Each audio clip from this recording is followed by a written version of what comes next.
Hello students. तो आज हम लोग स्टार्ट करेंगे डेंगू। डेंगू का कॉमन नेम है ब्रेक बोन फीवर। हिंदी में इसको हम बोलते हैं हड्डी हड्डी तोड़ बुखार, ब्रेक बोन फीवर।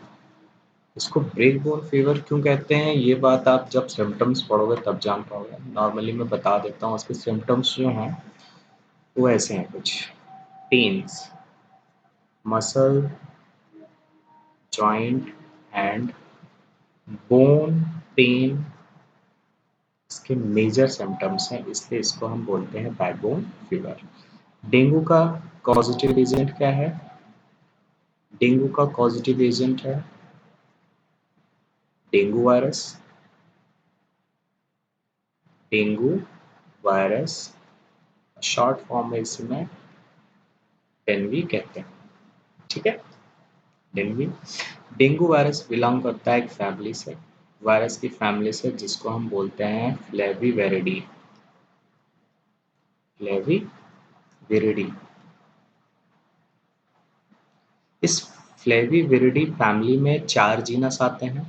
पहला जीनस है फ्लेवी वायरस, दूसरा है हिपैसी वायरस, थर्ड है pegi virus and the last one is pesti virus. Pesti virus, ठीक है। अब हम बात करते हैं सबसे पहले जीनस फ्लेवी वायरस की। तो आपका फ्लेवी वायरस, तो आपका जो डेंगू वायरस है, डेंवी और डेंगू वायरस, वो बिलोंग करता है फ्लेवी वायरस जीनस से। डेंगू वायरस के अलावा इसमें 4 वायरसेस और आते हैं: Zika virus, Japanese encephalitis,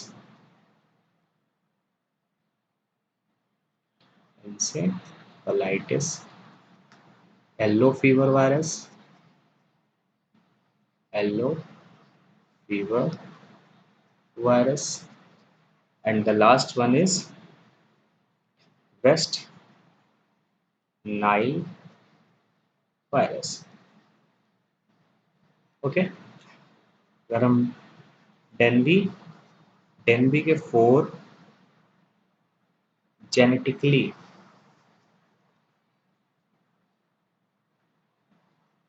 distinct, अलग अलग डिस्टिंक्ट सीरोटाइप्स होते हैं।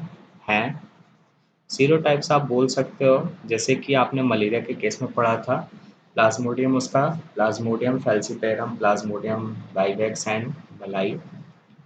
ये तीनों के तीनों स्पीसीज थे, डिफरेंट स्पीसीज थे किसके? प्लाज्मोडियम के। उसी तरह से डेनवी के भी 4 जेनेटिकली डिस्टिंक्ट सीरोटाइप्स होते हैं: डेनवी 1, डेनवी 2, डेनवी 3 एंड डेनवी 4। डेनवी 5th अभी रिसेंट में डिटेक्ट हुआ है इन मलेशिया 2013 अक्टूबर में। ओके, नेक्स्ट हम बात करते हैं अगर डेंगू फीवर की। तो डेंगू फीवर एक मॉस्किटो बॉर्न डिजीज है, ठीक है।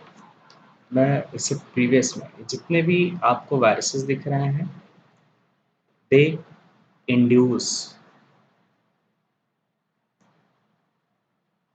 arthropods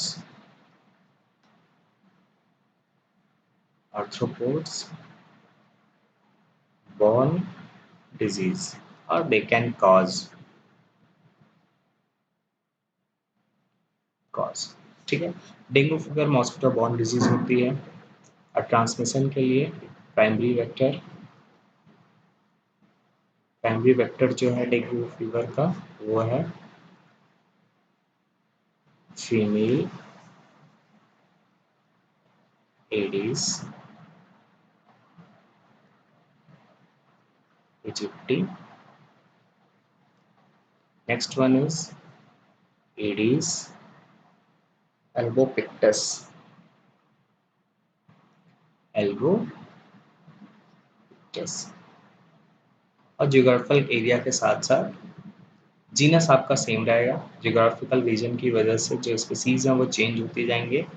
ठीक है, तो प्राइमरी वेक्टर जो है डेंगू फीवर का वो क्या है, female Aedes इजिप्टी and Aedes albopictus.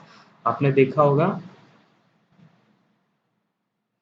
मैं डायग्राम दिखा देता हूँ आपको एडिस इजिप्टी का। तो ये एडिस इजिप्टी है, आपको टाइगर स्ट्रिप्स दिख रहे होंगे इस पर व्हाइट एंड ब्लैक कलर के, ये एडिस इजिप्टी है। और ये डेंगू वायरस है, हमारा डेंगू वायरस है। रफली स्फेरिकल शेप में होता है, स्फेरिकल शेप में होता है। इसके बारे में थोड़ा सा हम पढ़ेंगे। तो एडिस इजिप्टी आपने बहुत सारे मच्छर देखे होंगे जिसमें टाइगर स्ट्रिप्स होती हैं। टाइगर स्ट्रिप्स बोले जाते हैं क्योंकि ये ब्लैक एंड वाइट स्ट्रिप्स में होती है। दिन के समय और रात के समय लगते हैं मच्छर। ओके, ठीक है। अब हम लोग पढ़ेंगे थोड़ा सा डेंगू वायरस के बारे में, morphology and anatomy. Morphology and genome of the dengue. Okay, तो मॉर्फोलॉजी की बात करते हैं। तो मॉर्फोलॉजी में आपने अभी देखा कि रफली स्फेरिकल शेप में है, रफली स्फेरिकल शेप। ठीक है, आपको पता है कि कभी भी आप वायरस पार्टिकल्स के बारे में बात करते हो तो वायरस पार्टिकल्स में नॉर्मली आपको दो चीज़ें मिलेंगी, एक कैप्सिड और दूसरा है nucleic acid. Nucleic acid, capsid क्या करता है, capsid is the outer most covering of a nucleic acid. आप ऐसे भी बोल सकते हो कि कैप्सिड ही न्यूक्लिक एसिड को क्या करता है, इनक्लोज करता है। और ये दोनों कलेक्टिव कॉल्ड कहलाते हैं न्यूक्लियो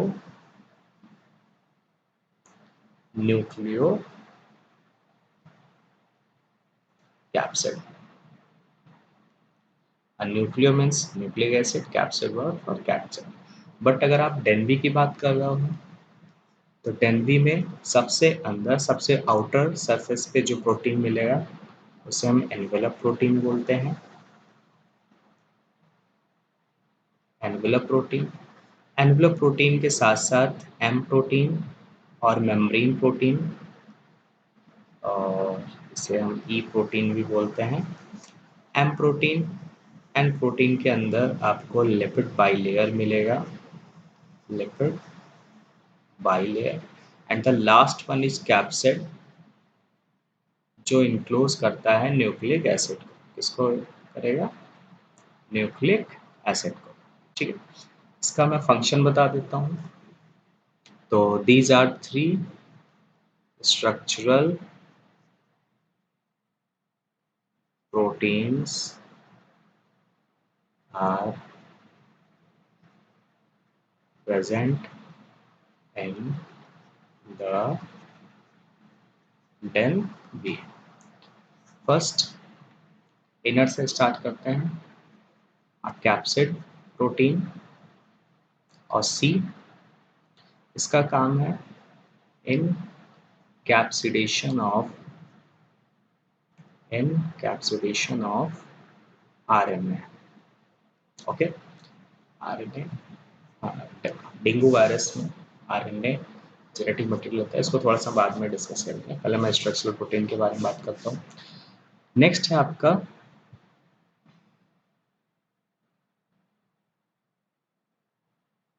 मेम्ब्रेन प्रोटीन और एम, इसका काम है arrangement and maturation of dengue virus. The last one is envelope protein means E protein, ये प्रेजेंट होता है सरफेस पे, present on the surface and essential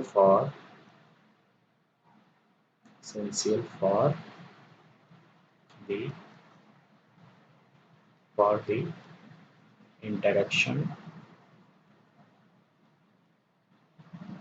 with the receptors present on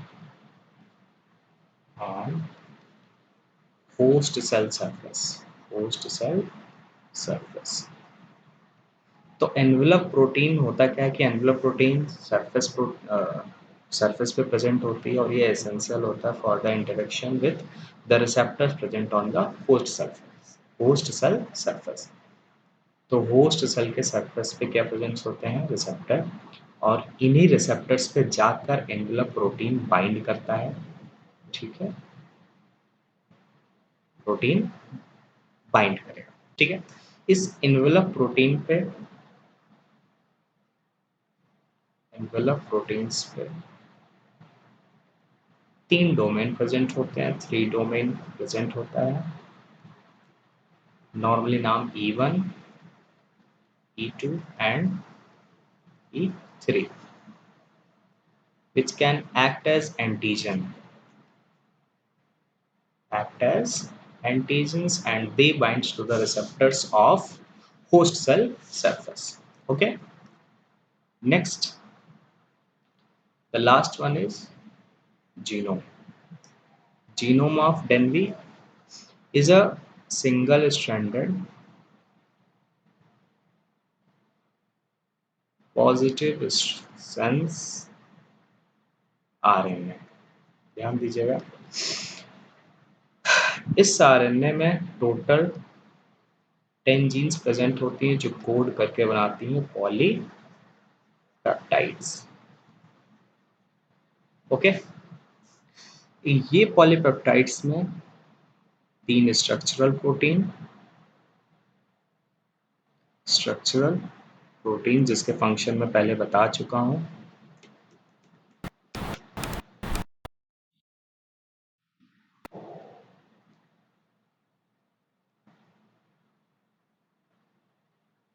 Three structural protein and 7 non-structural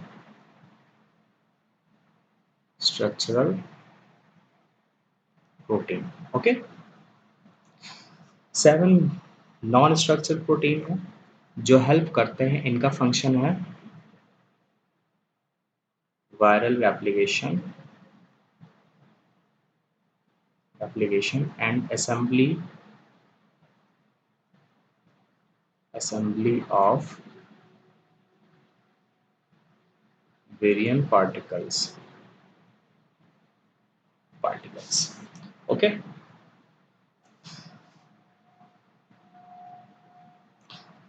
nucleocapsid मैंने पहले बताया कि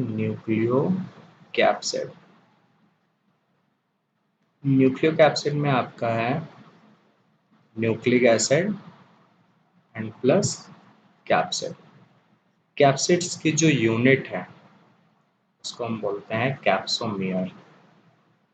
तो genome बात करेंगे कि genome of DENV is a single stranded positive sense RNA.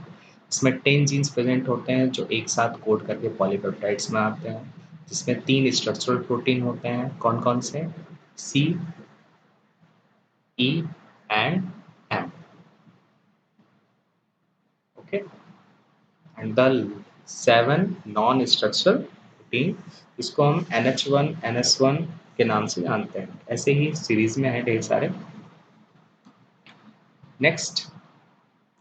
Next मैंने ट्रांसमिशन बताना है। ट्रांसमिशन पे आते हैं।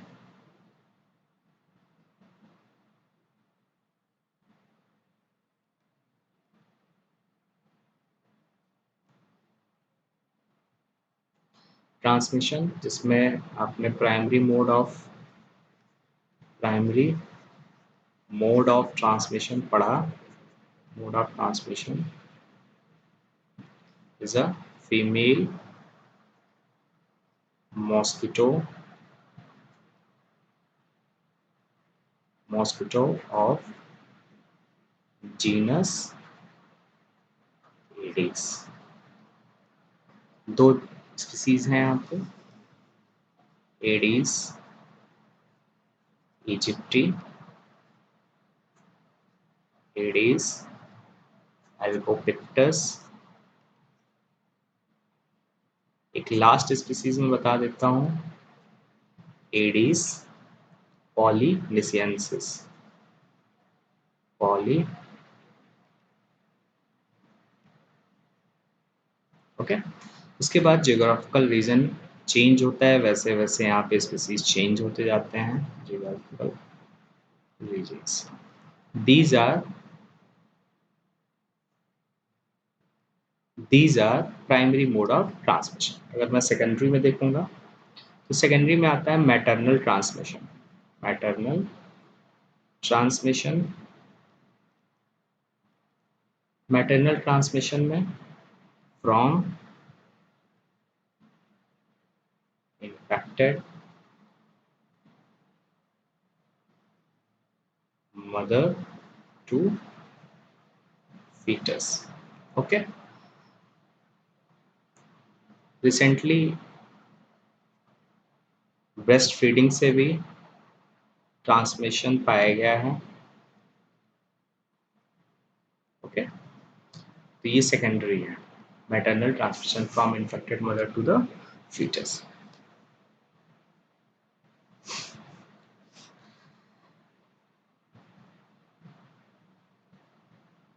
मैटरनल ट्रांसमिशन में, मैटरनल ट्रांसमिशन में बेबी का जो बर्थ होता है, baby suffer from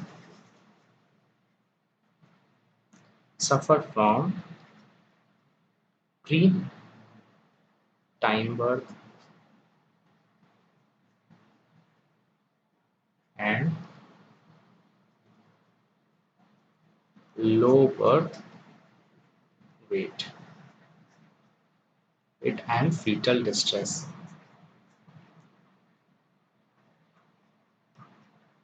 fetal distress।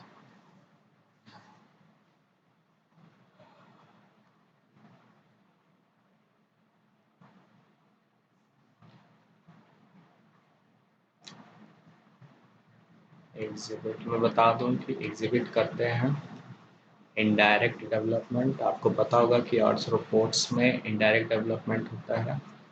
कहने का मतलब एग से जो ऑर्गेनिज्म निकलेगा वो एडल्ट की तरह नहीं होगा। तो होगा क्या कि मॉस्किटो, मैं नेक्स्ट चीज पे बताता हूँ आपको। तो लाइफ साइकिल में अगर आप देखते हो, life cycle of Aedes इजिप्टी, life cycle में मॉस्किटो मेटिंग, दे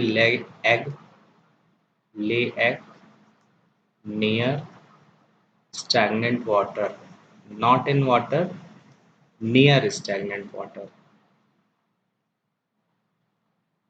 एग से लार्वे निकलेंगे, लार्वे पानी में जाएंगे स्टैग्नेंट वाटर में, दे स्विम एक्टिवली। लार्वा से नेक्स्ट प्यूपा, एंड प्यूपा आगे चल के डेवलप्ड होगा न्यू मॉस्किटोमा। This is the life cycle of mosquito Aedes aegypti.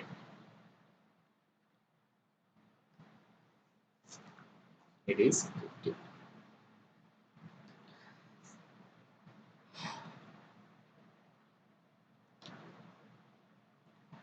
Mosquito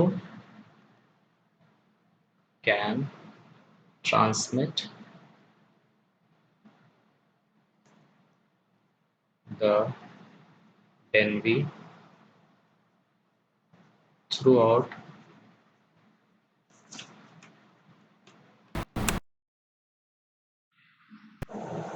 throughout their lifetime lifetime lifetime when they infect with dengue. होता क्या है कि जब नॉर्मल एडीज मॉस्किटोज किसी इन्फेक्टेड पर्सन को बाइट करते हैं, इन्फेक्टेड पर्सन को बाइट करेंगे, तो जो डेंगू है दे रेप्लिकेट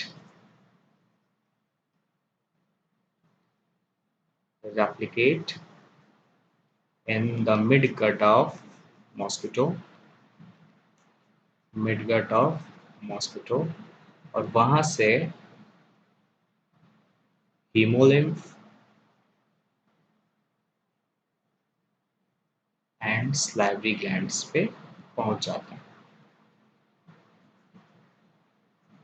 ठीक है, तो एडीज ने इन्फेक्टेड पर्सन को काटा, इन्फेक्टेड पर्सन से उसके मिडगट में डेंगू गया, और डेंवी उसके मिड गट में रेप्लिकेट करेगा, और रेप्लिकेट करने के बाद हीमोलिम्फेस लाइवरी ग्लैंड।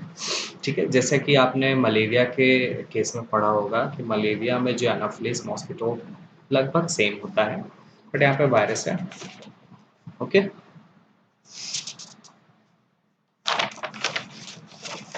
अब हम लोग सिम्टम्स पढ़ते हैं, symptoms of dengue fever. symptoms of symptoms of dengue. Symptoms जो हो सकते हैं डेंगू फीवर के, वो कैसे हो सकते हैं? एसिम्प्टोमेटिक भी हो सकता है, एसिम्प्टोमेटिक, जिसको कंफ्यूज किया जाता है normal illness like a headache, pain. ठीक है, एसिम्प्टोमेटिक, एसिम्प्टोमेटिक से थोड़ा सीरियस में डेंगू फीवर होता है। डेंगू फीवर के बाद आता है dengue haemorrhagic fever, in a short form it is known as DHF, और सीवियर केस में ये कहलाता है DSS, means dengue shock syndrome, shock syndrome. हम लोग इसके नॉर्मल सिम्टम्स पढ़ेंगे। ये मैंने बता दिया है कि किसी किसी केस में एसिम्प्टोमेटिक रहता है, कोई भी सिम्टम्स दिखाई नहीं देंगे, और सीवियर केस होने पर dengue fever, dengue haemorrhagic fever and DSS, dengue shock syndrome तक हो सकता है। ठीक है, सॉक्स हीमोरेजिक फीवर में होता है क्या है कि leakage of vascular system, like blood vessels leak कर जाएंगे, जिसमें वॉमिटिंग वगैरह है विथ ब्लड। ठीक है, कॉमन सिम्टम्स हम लोग पढ़ेंगे। कॉमन सिम्टम्स में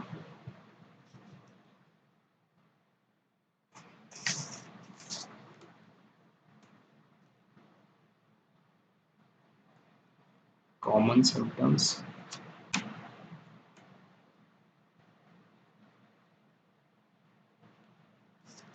common symptoms can be confused with other illness. Most common symptoms is fever. Most common symptom is a fever, और ये फीवर किसके साथ हो सकता है? ये fever nausea and vomiting, fever हो सकता है रैश के साथ,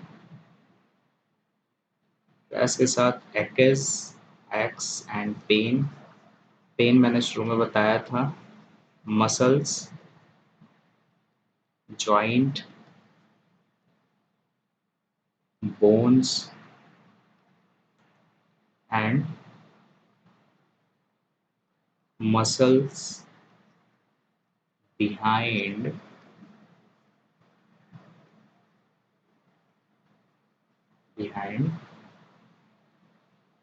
the eyes. That's why dengue fever is also known as break bone fever. ठीक है, ये कॉमन सिम्टम्स लास्ट कर सकते हैं, last for 2 to 7 days। Okay,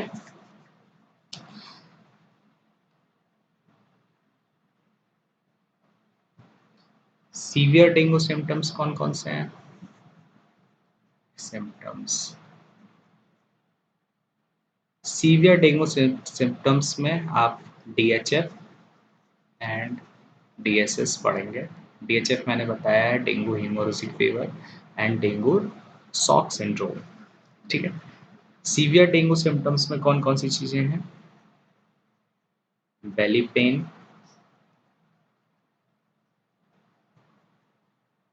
tenderness, अकड़न,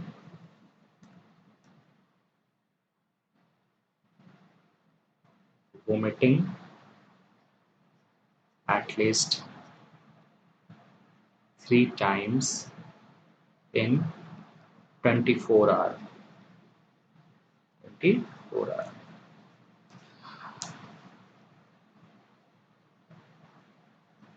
bleeding from the nose and gums, nose and gums,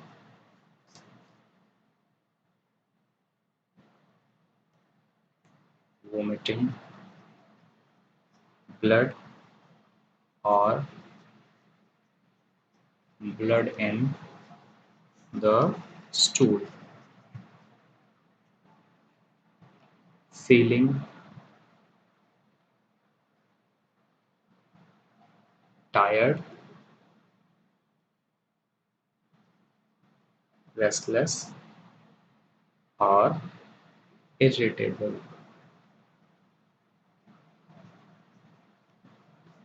ठीक है, ये सीवियर डेंगू सिम्टम्स है जिसमें डीएचएफ में आपका ये है वोमिटिंग, ब्लड और ब्लड इन स्टूल्स। हीमोरेजिक इसलिए बोला गया है, हीमोरेजिक में जिसमें आपने सुना है, हीमोरेजिक का क्या है कि जो ब्लड वेसल्स होती हैं,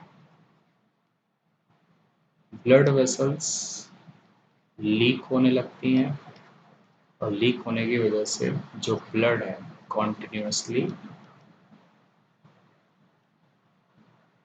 कॉन्टिन्यूसली टिश्यूज एंड सेल में फ्लो करता है।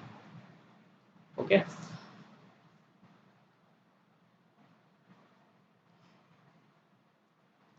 डिटेक्शन की बात कर लेते हैं। डिटेक्शन एक कॉमन सी बात है, बेसिक जो है डिटेक्शन का वो ये है कि जब हमारी बॉडी में पॉजिटिव एजेंट्स की क्वांटिटी बहुत ज़्यादा हो जाती है, तभी हम उसको किसी भी मेथड से आसानी से डिटेक्ट कर सकते हैं। आप नॉर्मली बोल सकते हो कि आफ्टर इन्फेक्शन तुरंत आप किसी भी चीज़ को डिटेक्ट नहीं कर सकते। ठीक है, तो डिटेक्ट करने के लिए थोड़ा सा टाइम चाहिए होता है, जैसे कि 2 से 7 दिन। ठीक है, उस समय जब आपकी बॉडी में उस पर्टिकुलर पॉजिटिव एजेंट्स की क्वांटिटी बहुत ज़्यादा हो जाए। ठीक है, तो अगर हम डिटेक्शन की बात करते हैं तो डेनवी हमको कहाँ कहाँ मिल सकता है? DENV is found, can be found in serum, plasma,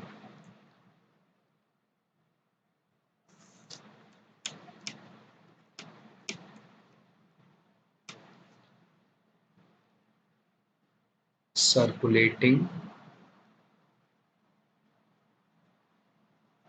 blood cells और tissue during 1 to 7 days। Okay, methods और टेक्निक्स कौन कौन सी हैं डिटेक्ट करने की? टेक्निक में आपका नॉर्मल पीसीआर, पीसीआर तो आप जानते होंगे, पॉलीमरेज चेन रिएक्शन जिसमें हम पॉजिटिव एजेंट की जेनेटिक मटेरियल को एम्पलीफाई करते हैं। ठीक है, दूसरा इसमें RT-PCR है और है आपका QPCR और क्वांटिटेटिव क्वांटिटेटिव PCR। इसके साथ साथ सीरोलॉजिकल स्टडीज हैं by using ELISA and rapid card test. ठीक है, ELISA में आपने देखा होगा कि हम एंटीबॉडी जो किसी पर्टिकुलर एंटीजेंस के लिए बनी हो उसको डिटेक्ट करते हैं। ठीक है, ये ELISA डायरेक्ट भी हो सकता है और इनडायरेक्ट भी हो सकता है। ठीक है, नॉर्मली 5 तरह की सीरोलॉजिकल टेस्ट अच्छे माने जाते हैं। 5 बेसिक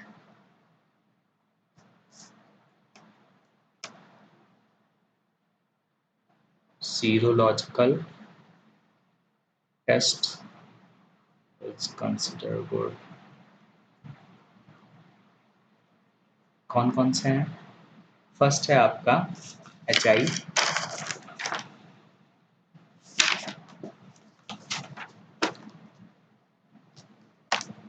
इसको हम बोलते हैं हीमेन ग्लूटिनेशन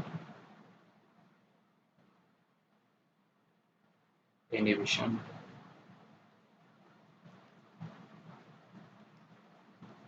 नेक्स्ट है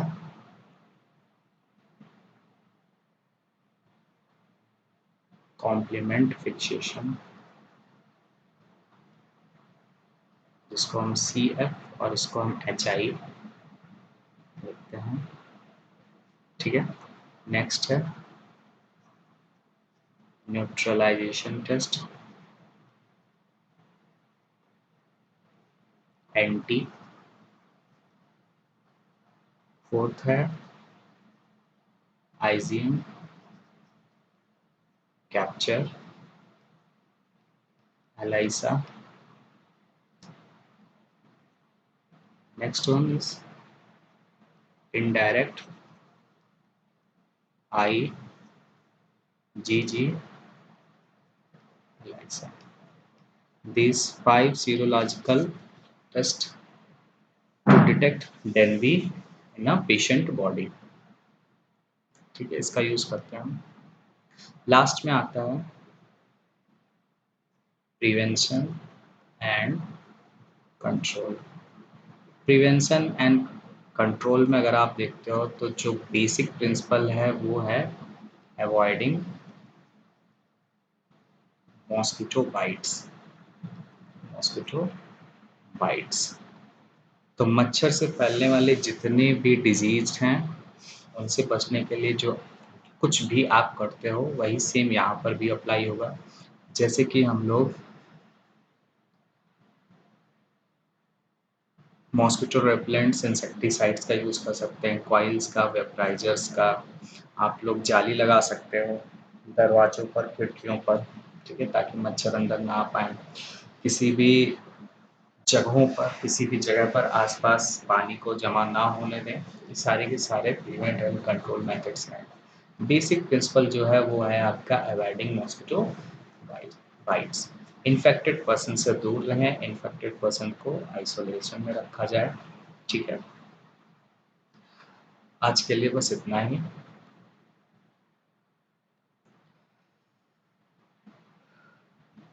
क्लास अगर अच्छी लगी हो तो चैनल को सब्सक्राइब करें, शेयर करें, like, share and subscribe. Thank you so much.